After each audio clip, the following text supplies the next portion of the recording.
खांसी, छींकें, गले की सोजिश, गले का पक जाना, नज़ला, जुकाम, बुखार, नाक का बहना, इन तमाम मौसमी इन्फेक्शंस में क्या करना चाहिए, कौन सी डाइट लेनी चाहिए, किन चीजों को अपनी डाइट में शामिल करना चाहिए और किन चीजों को अपनी डाइट से बिल्कुल निकाल देना चाहिए, इस वीडियो में आपको बताएंगे। हमारे यहाँ 4 किस्म के मौसम होते हैं, सर्दी, गर्मी, बहार और खज़ां। जब मौसम चेंज होते हैं तो अक्सर लोग सीजनल इन्फेक्शंस यानी मौसमी बीमारियों का शिकार हो जाते हैं, जो कि 2 दिन से लेकर 7-8 दिन तक चल सकती हैं और इस दौरान जिंदगी बिल्कुल दोपहर होकर रह जाती है। फ्लू यानी जुकाम सबसे कॉमन होने वाली इन्फेक्शन है, जबकि इसके अलावा सर्दी, बुखार, खांसी, गले का पक जाना, गले की सोजिश और नाक का बहना, ये तमाम इन्फेक्शंस भी होती रहती हैं। सीजनल इन्फेक्शंस हमारे इम्यून सिस्टम को बुरी तरह से अफेक्ट करती हैं। मौसमी इन्फेक्शन कितने दिन रहेगी और इसकी शिद्दत क्या होगी, ये आपके इम्यून सिस्टम और किस तरह से आप इस मौसमी इन्फेक्शन को हैंडल करते हैं उस पर डिपेंड करता है। अगर आपका इम्यून सिस्टम ताकतवर है और आप इसको ठीक तरह से हैंडल करते हैं तो ये 1-2 दिन के अंदर ही ठीक हो जाएगी और इसकी शिद्दत भी ज्यादा आपको महसूस नहीं होगी। लेकिन अगर आपका इम्यून सिस्टम कमजोर है और आप इसको ठीक तरह से हैंडल भी नहीं करते तो मौसमी इन्फेक्शन 7-8 दिन तक चल सकती है और ये बहुत शदीद नौयत की हो सकती है।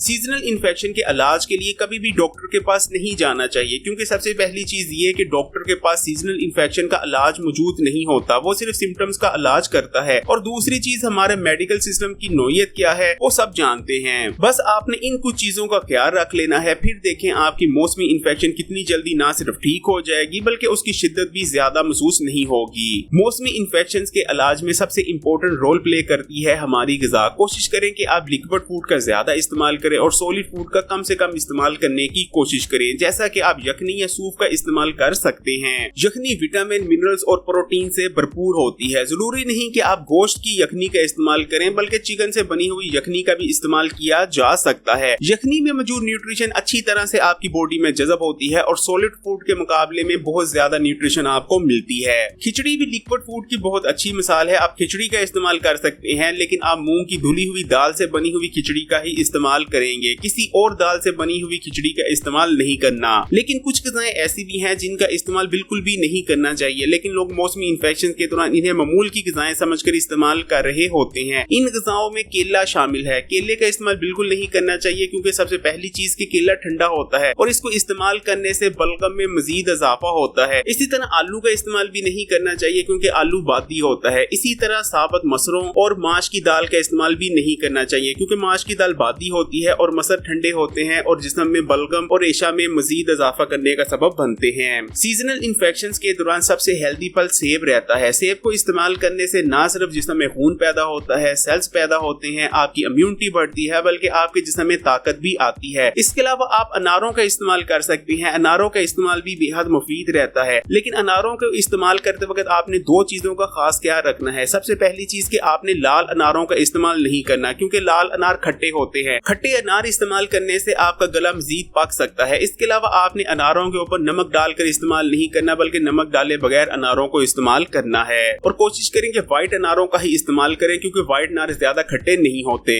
नींबू के बारे में तो सभी जानते हैं कि नींबू विटामिन सी से भरपूर होता है और इसका इस्तेमाल आपके इम्यून सिस्टम को बूस्ट करता है। लेकिन सीजनल इन्फेक्शंस के दौरान नींबू का इस्तेमाल आप तभी करेंगे जब आपको गले में किसी किस्म का कोई मसला नहीं। लेकिन अगर आपको गले में खराश है या आपका गला पक्का हुआ है, तब आप नींबू का इस्तेमाल हरगिज नहीं करेंगे। लेकिन अगर आपको बुखार है, नज़ला, जुकाम है, छींकें वगैरह आती हैं या नज़ला बलगम है, तब आप नींबू का इस्तेमाल कर सकते हैं। तब नींबू का इस्तेमाल बहुत बेहतरीन रहता है और आपको जल्द रिकवर होने में मदद करता है। शहद का इस्तेमाल बहुत बेहतरीन रहता है और इसके इस्तेमाल से रिकवरी बहुत तेज हो जाती है। ये आपके गले के लिए बहुत बेहतरीन रहता है। सीने में जमी हुई बलगम को पगलाता है, नज़ला जुकाम को कम करता है और बुखार की शिद्दत में भी कमी लाता है। या तो आप सुबह और शाम 1-1 खाने का चम्मच शहद का इस्तेमाल कर सकते हैं, या फिर 1 खाने के चम्मच शहद को नीम गर्म पानी में हल कर भी इस्तेमाल किया जा सकता है। एक मखसूस तरीके से लहसुन और अदरक का इस्तेमाल जरूर करें, क्योंकि सीजनल इन्फेक्शन या तो फिर वायरस की वजह से होती है या फिर किसी बैक्टीरिया की वजह से। और लहसुन और अदरक के अंदर ताकतवर एंटीबैक्टीरियल और एंटीवायरल प्रॉपर्टीज मौजूद होती हैं। लहसुन अदरक को मखसूस तरीके से इस्तेमाल करने से आपके जिस्म में मौजूद वायरस और बैक्टीरिया बुरी तरह से कमजोर हो जाते हैं और जल्द रिकवर होने में मदद मिलती है। आपने लहसुन के 1 या 2 जव्वे ले लेने हैं, या तो इन्हें बारीक बारीक काट लेना है या फिर लहसुन के जव्वों को कुचल लेना है। 5 से 10 मिनट लहसुन के जव्वों को पड़ा रहने दे ताकि इनमें मौजूद कंपाउंड्स एक्टिव हो जाएं। उसके बाद आपने आधा ग्लास नीम गर्म पानी के हमरा इन्हें निगल लेना है। इसी तरह आप अदरक की चाय बनाकर भी इस्तेमाल कर सकते हैं। जौ के दलिए का इस्तेमाल भी बहुत बेहतरीन बेहतरीन रहता है। जौ के दलिये के अंदर ताकतवर एंटीऑक्सीडेंट पॉलीफेनोल्स होते हैं जो कि आपके इम्यून सिस्टम को बूस्ट करते हैं। इसके अलावा जौ के दलिये के अंदर इम्यून सिस्टम को बूस्ट करने वाला बीटा ग्लूकन भी मौजूद होता है। बीटा ग्लूकन एक खास किस्म का फाइबर होता है जो कि आपकी बॉडी से वायरसेस और बैक्टीरिया को खाने के रास्ते निकालने में मदद करता है। 4 से 5 चम्मच दही का इस्तेमाल भी बहुत मुफीद रहता है, क्योंकि सबसे पहली चीज दही आपके इम्यून सिस्टम को बूस्ट करता है और आपके गले को भी नरम करता है। लेकिन दही को इस्तेमाल करने में आपने 2 बातों का खास ख्याल रखना है, क्योंकि दही ठंडा होता है, इसलिए दही का इस्तेमाल आप तभी करेंगे जब तक सूरज निकला हो। सूरज ढलने के बाद आप दही का इस्तेमाल नहीं करेंगे। इसी तरह अगर बादल आए हों तब भी आप दही को हरगिज इस्तेमाल नहीं करेंगे और कोशिश करें कि दही खट्टा ना हो, मीठे दही का इस्तेमाल ही किया जाए। चाय का इस्तेमाल भी बहुत बेहतरीन रहता है। कोशिश करें कि आप 2 कप चाय का इस्तेमाल लाजमी करें। आप ब्लैक टी का भी इस्तेमाल कर सकते हैं और ग्रीन टी का भी इस्तेमाल किया जा सकता है, लेकिन कॉफी के इस्तेमाल से आपने परहेज करनी है, क्योंकि कॉफी के अंदर कैफीन मौजूद होता है जो कि आपकी बॉडी को मजीद डिहाइड्रेट करेगा।